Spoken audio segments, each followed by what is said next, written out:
আসসালামু আলাইকুম। একটা ভিডিও বানাইছি নিচে থেকে, নিচে আমরা দুইতলা থেকে, দুইতলার বারান্দা থেকে, বেলগুনিতে থেকে।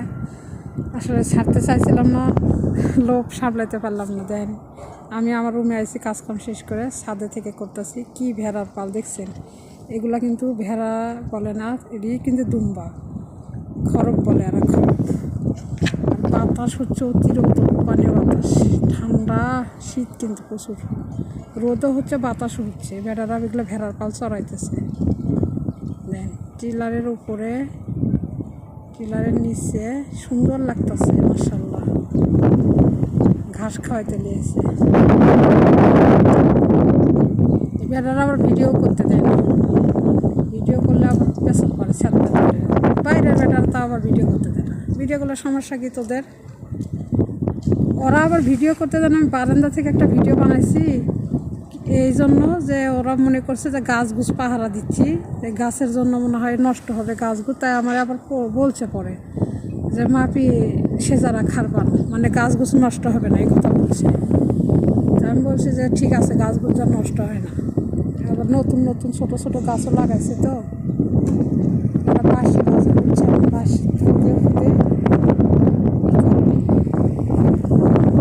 বাঁশি ফুটে ফুটে ভেড়ার পালগুলো এক জায়গায় ঠিক করে।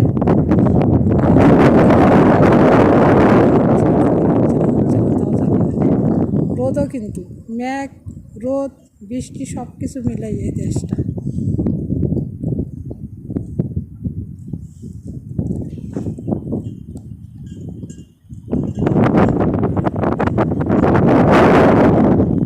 রোদ কিন্তু বাতাস,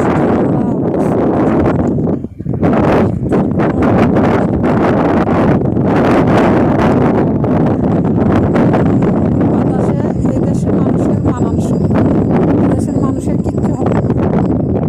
আর আমাদের এখানে বাতাসে এক ঘুরে থাকলেই দম আটকে যাবে, লাখ মুখ শিপি লাগে মরে যাবে।